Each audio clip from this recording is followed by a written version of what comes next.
దైవ సమానులు. అందుకనే ఆ దేవదేవుడు మీకు తన దర్శన భాగ్యం కలిగించ. ఉపకోశ, నేను నీ భర్తను కనుక నీ హృదయం ఇంతగా సంతోష సంబరాలతో ఊగిపోతోంది. కాని నాకు ఆ పరమేశ్వరుని దివ్య తేజస్సును దర్శించిన తరువాత వేదాంతం జ్ఞప్తికొచ్చింది. ఆ లోకేశ్వరుడే పరమాత్మ, ఆత్మ. చావు పుట్టుకలు అతనివే. ఈ విశ్వమంతా నిండి ఉన్నది ఆ లోకేశ్వరుడే. అతడు నిరంతరం ఎన్నో రూపాలలో ఎందరికో దర్శనమిస్తూ ఉంటాడు. ఎంత చక్కగా సెలవిచ్చారండి. అవును, ఆ దేవదేవుడు తమరికి ఏం వరాలు ఇచ్చారో సెలవిస్తారా?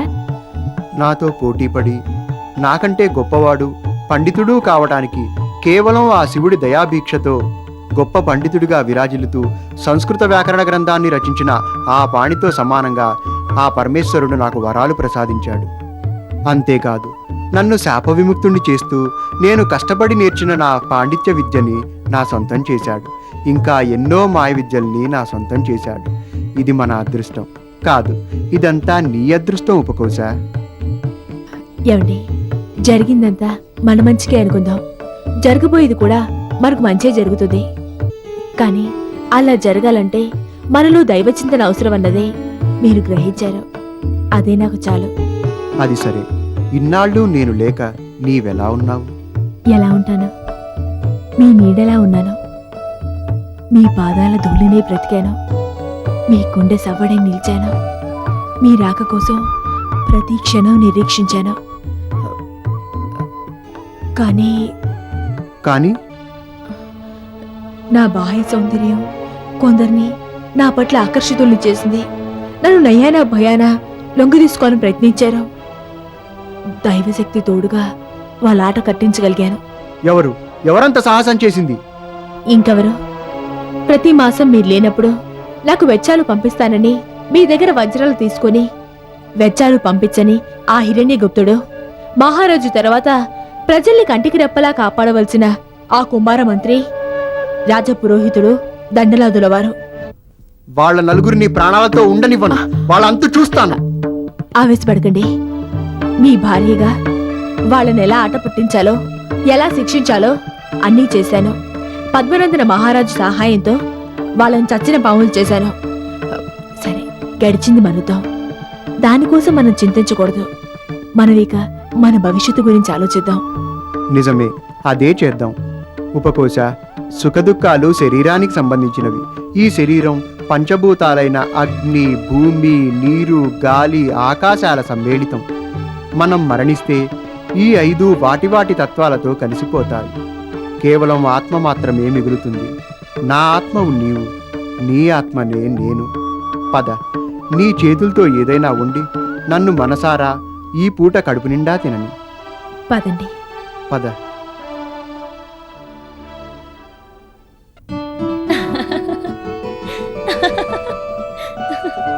ప్రణామములు మహారాజా. తమను దర్శించుకొనుటకై మహాపండితులు వరరుచి గారు భార్యా సమేతులై విచ్చేశారు ప్రభు. ఏమిటి వరరుచి గారు శివుని గురించి తపస్సు చేసి శివానుగ్రహం పొంది విజయవంతంగా భార్యా సమేతులై విచ్చేశారా? వెళ్ళి వారిని లోపలికి సాదరంగా ఆహ్వానించి తీసుకురా. చిత్తం ప్రభు.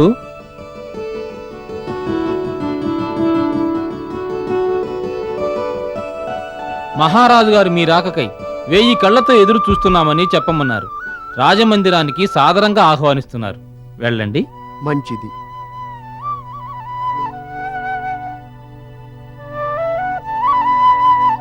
పండితవర్య, సుఖాసీనులు కండు.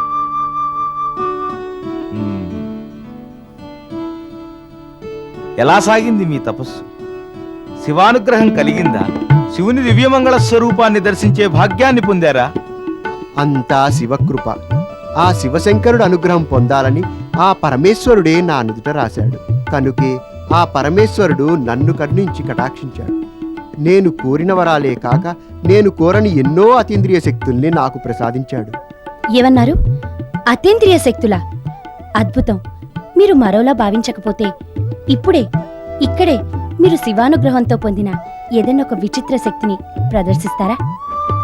రాణి పద్మినీదేవి గారు, మీ అభిష్టం తప్పక నెరవేరుతుంది. మహారాజు గారు ఏమంటారో? రాజుగారు నా మాట కాదనరు. అది నా నమ్మకం. ఏమంటారు మహారాజా? ఏమంటాను, మీరు మాకున్న అష్టరాణుల్లో ప్రియురాణులు కదా, మీ మాట కాదనగలనా? వరరుచి గారు, మీరు ఇష్టపడితే శివానుగ్రహంతో మీరు పొందిన ఏదేని విచిత్ర శక్తిని మాకు ప్రదర్శించండి. మేమంతా ఆనందపరవశులమవుతాం. ఏమంటారు మహారాణి? మేమేమంటాము? ప్రభువులో అభిష్టాన్ని ఎవరు కాదనగలరు? నాకు కూడా ఆ శివులవారు ప్రసాదించిన ఆ విచిత్ర విద్యల్ని చూడాలనుంది. చూపించరు? తప్పకుండా. నాకు లభించిన ఈ శివానుగ్రహ విచిత్ర శక్తిని ఇంతమంది వీక్షించదలిస్తే నేనెలా కాదనగలను? ఇప్పుడు నేను మాయ విద్యని ప్రదర్శిస్తాను. నేను కోరిన మరుక్షణం ఇక్కడి నుంచి మాయమైపోగలను. ఆహా, అద్భుతం! ఏది చూపించరు? ఓం నమః శివాయ, ఓం నమః శివాయ, ఓం నమః శివాయ. ప్రభు, ఆ? ఏమి ఆశ్చర్యము? ఏరి పండితవర్య, వరరుచి, మీరెక్కడా? ఎక్కడా? మీ పక్కనే మహారాణి. ఏది ఒక్కసారి నా ఎదురుగా వచ్చి ప్రత్యక్షమవ్వండి. ఆ? అద్భుతం! ఆశ్చర్యంగా ఉందే. ఏది మరొక్కసారి అదృశ్యమవ్వండి. అలాగే మహారాజా. ఓం నమః శివాయ.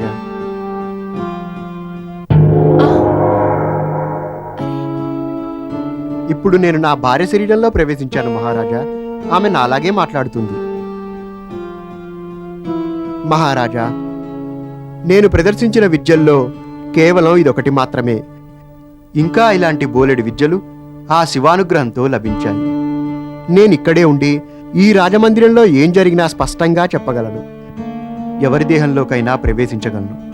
అంతేకాదు, నా మిత్రుడు పాణికి ప్రసాదించిన సంస్కృత వ్యాకరణాన్ని ఆ శివుడే ప్రసాదించాడు. ఏకబిగిన కథంతా చెప్పనా? అద్భుతం, మహాద్భుతం, మహాపండిత, మహాశక్తి సంపన్న, మీరు మరొక్కసారి మా ఎదుట ప్రత్యక్షమవ్వండి.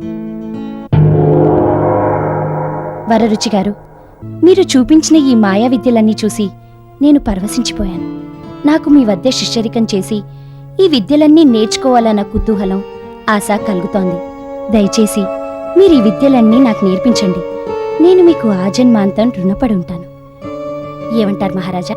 తప్పకుండా. పండితమాన్య, వరరుచి, మీరు మా ప్రియురాళ్ళ వారి కోరిక తీర్చడం ధర్మం. ఏమంటారు?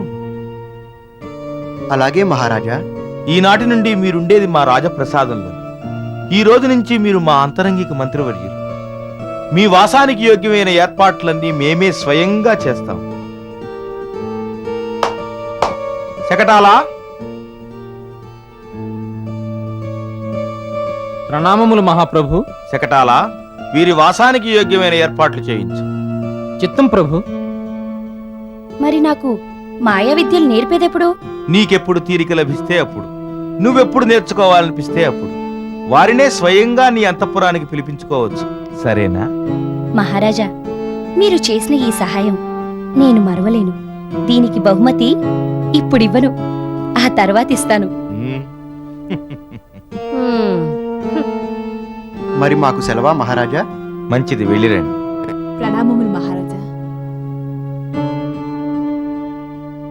అందరూ సావధానంగా వినండి. పరకాయ ప్రవేశ విద్య ఎలా చేయాలంటే, ముందుగా చేతులు కాళ్ళు జోడించుకుని కూర్చోవాలి. 3 సార్లు ఊపిరి పీల్చి వదలాలి. తరువాత తదేక ధ్యానంతో ఓం నమః శివాయ అన్న మంత్రాన్ని 3 సార్లు జపించాలి. జాగ్రత్తగా వినండి. ఓం నమః శివాయ, ఓం నమః శివాయ, ఓం నమః శివాయ. ఏమిటి వింత? ఓం నమః శివాయ.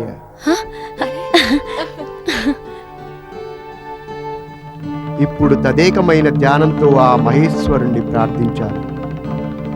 మహేశ్వరుణ్ణి స్మరిస్తూ పరధ్యానం కూడదు సుమా. ఇప్పుడు చేతులు జోడించండి. కళ్ళు మూసుకుని ఓం నమః శివాయ అనండి. ఓం నమః శివాయ, ఓం నమ శివాయ. ఓం నమ శివాయ.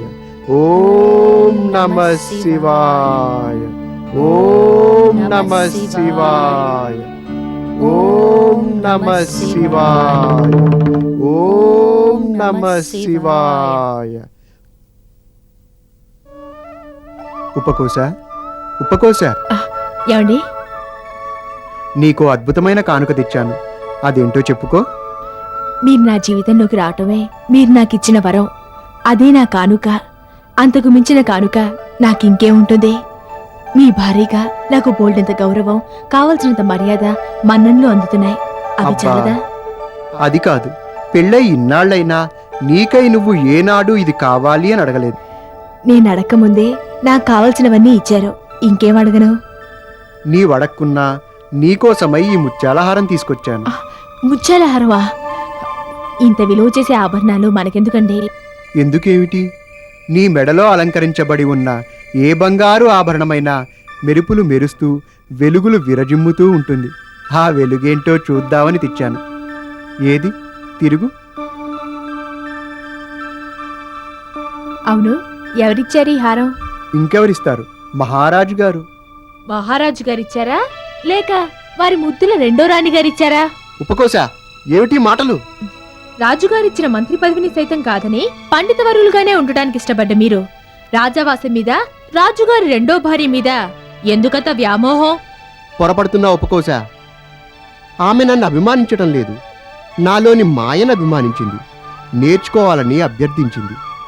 నేర్పుతున్నాను. అంతేకాని ఆమెకు నాకు ఎలాంటి సంబంధమూ లేదు. నేను ఎవరినీ మోసం చేయటం లేదు. నిజమే, మీ భార్యగా నేను నమ్ముతాను. కానీ అందరూ నమ్మరుగా. ఏదో ఒకనాడు ఆ రాజుగారికి మీ ఇద్దరి మీద అనుమానం రావటం, ఆ అనుమానంతో మన జీవితాలు నాశనం చేయటం నిజం. వద్దు, ఈ హారాలు, ఈ నగలు ఏవీ వరకొద్దు. మీరు నాకు కావాలి, మీ ప్రేమ కావాలి. ఉపకోశ, ఈ హారం నాది. ఇది నా విద్యకు పరవశించి మహారాజు గారిచ్చిన కానుక. అంతేకాని నేనెక్కడా దొంగలించలేదు, యాచించనూ లేదు. ఇది తిరిగిమ్మని చెప్పకు. ఆ పని నేను చెయ్యలేను. ఇంకొక మాట చెబుతున్నాను. నా నడవడిక మీద, నా ఆత్మ సౌందర్యం మీద మచ్చపడేలా నన్నెవరో నీ నుంచి దూరం చేస్తున్నారన్న అపోహతో అడ్డదిడ్డంగా మాట్లాడకు. పద, భోంచేద్దాం. ఏమండి, మిమ్మల్ని నా బాటలతో బాధ పెట్టుంటే క్షంతవీరాల్ని. కానీ నేను ఈ మాటలు మనస్ఫూర్తిగా అంటం లేదు. జనం నోర్లలో నందున విషయాన్ని చెప్పాను. ఇక ఆ సంగతి మర్చిపో. నేను మంచి అనుకున్న దానిని చేయక మానను. నా దృష్టిలో మంచి పని జనం దృష్టిలో చెడు పని అయితే నేనేం చేయగలను? అది వాళ్ళ దృష్టిలోపం. పద, భోంచేద్దాం.